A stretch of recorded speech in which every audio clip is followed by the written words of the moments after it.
स्कन्दावारसदो प्रजाः कतिपये गोपासहायादयः स्कन्दालम्बिनि वत्सदां निदनदा गोपाङ्गना स्वाङ्गनाः शृङ्गारागिरिगैरिकं शिव शिव श्रीमन्ति बर्हाणि च शृङ्गग्राहिकया तथापि तदिदं प्राहुस्त्रिलोकेश्वरम् श्रीमद्बर्हिशिखण्डमण्डनजुषे श्यामाभिरामद्विषे लावण्यैकरसावसिक्तवपुषे लक्ष्मीसरः प्रावृषे लीलाकृश्चरसज्ञधर्ममनसे लीलामृतस्रोतसे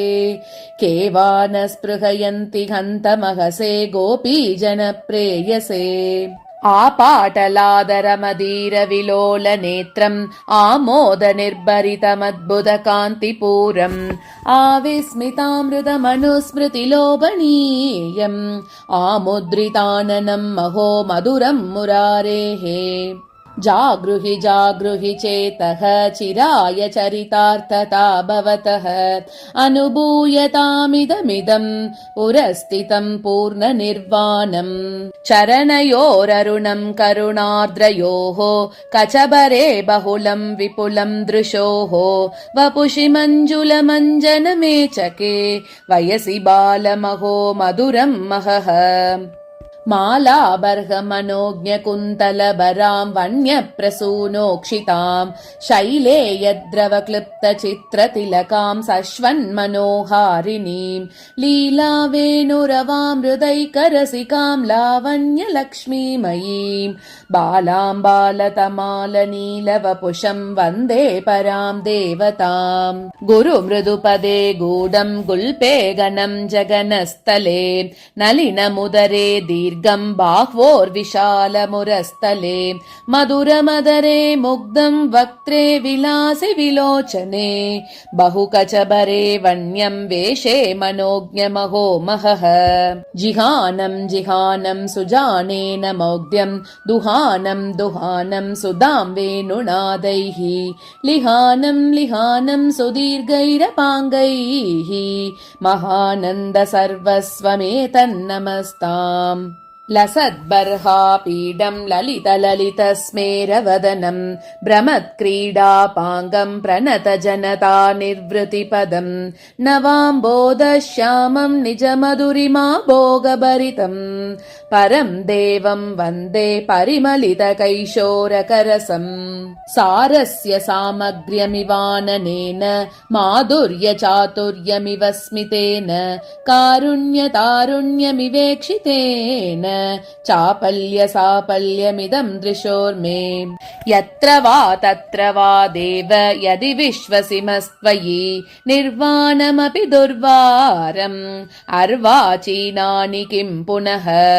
रागान्धगोपीजनवन्दिताभ्यां योगीन्द्रभृङ्गेन्द्रनिषेविताभ्याम् आताम्रपङ्केरुहविभ्रमाभ्यां स्वामिन् पदाभ्याम् अयमञ्जलिस्ते अर्थानुलापान् व्रजसुन्दरीनाम् अकृत्रिमानां च सरस्वतीनाम् आद्राशयेन श्रवणाञ्जलेन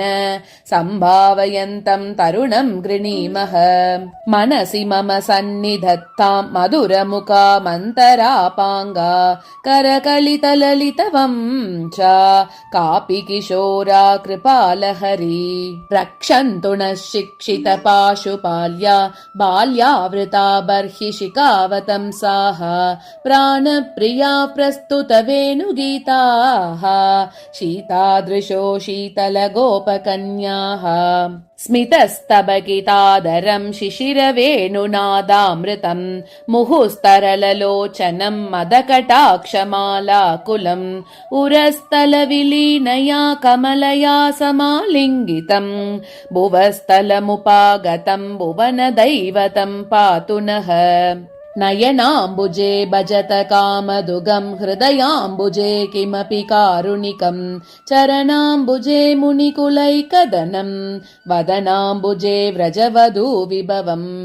निर्वासनं हन्तरसान्तराणां निर्वाणसाम्राज्यमिवावतीर्णम् अव्याजमाधुर्यमहानिदानम् अव्याद्व्रजानामधिदैवतं नः गोपीनामभिमतगीतवेषहर्षाद् आपीनस्तनभरनिर्भरोपगूढम् केलीनामवतुरसैरुपास्यमानम् कालिन्दीपुलिनचरम् परम् महो नः केलताम् मनसि केचराङ्गनाम् आननीय मृदुवेणुनिस्वनैः कानने किमपि नः कृपास्पदम् कालमेककलहोद्वहम् महः येनीशाभविलोचनाभिरलसश्रोणीभरः प्रौढिभिः वेणीभूतरसक्रमाभिरभितः श्रेणीकृताभिर्वृतः पाणिद्वौ च विनोदयन् रतिपते स्तूनीशयैः सायकैः वाणी नाम पदम् परम् व्रज जनक्षोणीपतिः पातु नः कालिन्दी पुलिने तमालनिबिडच्चाये पुरः सञ्चरत् तोये तोयजपत्रपात्रनिहितम् दद्यन्नमश्नाति यः वामे पाणितले निधाय मधुरम् वेणुम् विशानम् कटी प्रान्ते गाच्छ विलोकयन् प्रतिकलम् तम् बालमालोकये यद्गोपी वदनेन्दुमण्डनमभूत् कस्तूरिकापत्रकम् यल्लक्ष्मीकुचचातकुम्भकलशव्याघोषमिन्दीवरम् यन्निर्वाणनिदानसाधनविधौ सिद्धाञ्जनम् योगिनाम् तन्नः श्यामलमाविरस्तु हृदये कृष्णाभिधानम् महः पुल्लेन्दीवरकान्तिमिन्दुवदनम् बर्हावतम् सप्रियम् श्रीवत्साङ्कमुदारकौस्तुभधरम् पीताम्बरम् सुन्दरम् गोपीनाम् नयनोत्पलार्चिततनुम् गोगोपसङ्गावृतम् गोविन्दम् कलवेणुनादनिरतम् दिव्याङ्गभूषम् भजे यन्नाभि सरसीरुहान्तरपुटे भृङ्गायमानो विधिः यद्वक्षः कमलाविलाससदनम् यच्चक्षुषी चेन्विनौ यत्पादाब्जविनिसृतासुरनदी शम्भो शिरोभूषणम् यन्नाम स्मरणम् दुनोति दुरितम् पायात् स नः केशवः रक्षन्तु त्वामसितजलजैरञ्जलिः पादमूले मीनानाभि सरसि हृदये मारबाणा मुरारेः हारा कण्ठे हरिमणिमया वक्त्रपद्मे द्विरेपाः पिञ्चाचूडाचिकुरनिचये घोषयोषित्कटाक्षाः दधिमतननिनादैस्त्यक्तनिद्रः प्रभाते निभृतपदमगारम् वल्लवीनाम् प्रविष्टः मुखकमलसमीरैराशु निर्वाप्य दीपान् कबलितनवनीतः पातु गोपालबालः प्रातः स्मरामि दधिघोषविनीतनिद्रम् निद्रावसानरमणीयमुखारविन्दम् हृद्यानवद्यवपुषम् नयनाभिरामम् उन्निद्रपद्मनयनम् नवनीतचोरम् पुल्लहल्लकवतं सकोल्लसद्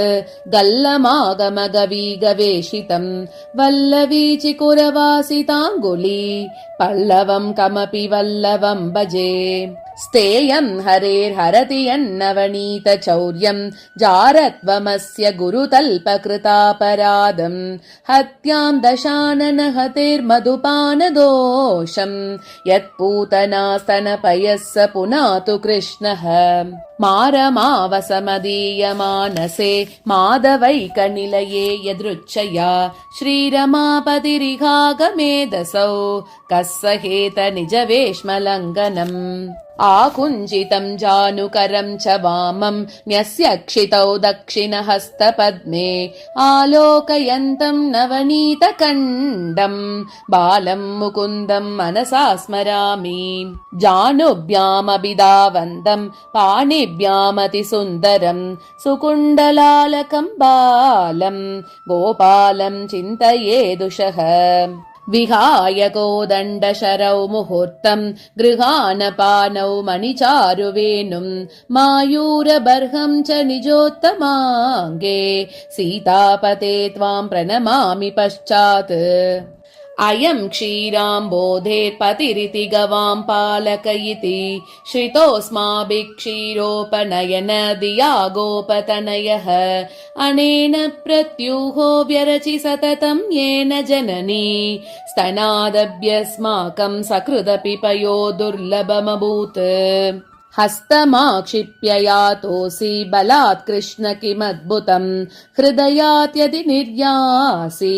पौरुषं गणयामि ते तमसि रविरिवोद्यन्मज्जतामम्बुराशौ प्लव इव दृशितानां स्वादुवर्षीव मेघः निधिरिव विदनानां दीर्घतीव्रामयानां विषगिव कुशलं नो दातुमायातु शौरिः कोदण्डम् असृणम् सुगन्धिविशिकम् चक्राब्जपाशाङ्कुशम् हैमीं वेणुलताम् करैश्च ददतम् सिन्दूरपुञ्जारुणम् कन्दर्पादिकसुन्दरम् स्मितमुखम् गोपाङ्गनावेष्टितम् गोपालम् सततम् भजामि वरदम् त्रैलोक्यरक्षामणिम् सायङ्काले वनान्ते कुसुमितसमये सैकते चन्द्रिकायाम् त्रैलोक्याकर्षणाङ्गम् सुरनरगणिका मोहनापाङ्गमूर्तिम् सेव्यम् शृङ्गारभावैर्नवरसभरितैर्गोपकन्या सहस्रैः वन्देऽहम् रासकेलीरतमतिसुभगम् वश्य गोपालकृष्णम् कदम्बमूले क्रीडन्तम् वृन्दावननिवेशनम् पद्मासनस्थितम् वन्दे वेणुम् गायन्तमच्युतम् बालम् नीलाम्बुदापम् नवमणिविलसत् किङ्किणी जालबद्ध श्रोणीजङ्गान्तयुग्मम् विपुलगुरुणक प्रोलसत् कण्ठभूषम् पुल्लाम्बोजाबवक्त्रम् हतशकटमरुत्पूतनाद्यम् प्रसन्नम् गोविन्दम् वन्दितेन्द्रादि अमरवरमजम् पूजयेत् वासरादौ वन्द्यम् देवैर्मुकुन्दम् विकसित गुरुविन्दापमिन्दीवराक्षम् गोपी बृन्दवीतम् जितरिपुनिवहम् कुन्दमन्दारहासम् नीलग्रीवाग्रपिञ्चाकलनसुविलसत्कुन्तलम् भानुमन्तम् देवम् पीताम्बराढ्यम् जप जप दिनशो मध्यमाग्नेरमायै चक्रान्तद्वस्तवैरी व्रजमजितमपास्तावनी बारमाद्यैः आवीतम् नारदाद्यैर्मुनिभिरभिनुतम् तत्त्वनिर्नीतिहेतोः सायाग्ने निर्मलाङ्गम् निरुपमरुचिरम् चिन्तये नीलभासम् मन्त्री विश्वोदयस्थिति अपहरणपदम् मुक्तिदम् वासुदेवम् कोदण्डमैक्षवमखण्डमिषुञ्च पौष्पम् चक्राब्जपाशश्रुणिकाञ्चनवंशनालम् बिभ्राणमश्च विदबाहुभिरर्कवर्णम् ध्यायेत् हरिम् मदनगोपविलासवेषम् अङ्गुल्याख कवाटम् प्रहरति कुटिले माधवः किं वसन्तो नो चक्री किं कुलालो न हि धरणिधरः किं द्विजिह्वः पनीन्द्रः नाहम् दाराहि मर्दी किमसि गगपतिर्नो हरिः किं कपीन्द्र इत्येवम् गोपकन्या प्रतिवचनजितः पातु वश्चक्रपाणिः राधा मोहन मन्दिरादुपगदच्चन्द्रावलीमूचिवान् राधे क्षेममये स्थितस्य वचनं श्रुत्वाह चन्द्रावली कंस क्षेममये विमुग्धहृदये कंस क्व दृष्टस्त्वया राधा क्वेति विलज्जितो नथ मुखस्मेरो हरिः पातु वः या प्रीतिर्विदुरार्पिते मुररिपो कुन्त्यर्पिते यादृशी या गोवर्धनमूर्ध्नि या च पृथुके स्तन्ये यशोदार्पिते भारद्वाज समर्पिते शबरिका दत्ते दरे योषिताम् या प्रीतिर्मुनिपत्नि भक्तिरशिते अप्यत्रापि तां गुरु यस्यात्मभूतस्य गुरोः प्रसादात् अहं विमुक्तोऽस्मि शरीरबन्धात् सर्वोपदेष्टुः पुरुषोत्तमस्य तस्याङ्घ्रिपद्मम् प्रणतोऽस्मि नित्यम् कृष्णानुस्मरणादेव पापसङ्गातपञ्जरः शतधा भेदमायाति गिरिर्वज्रहतो यथा इति श्रीकृष्णकर्णामृतं समाप्तम्।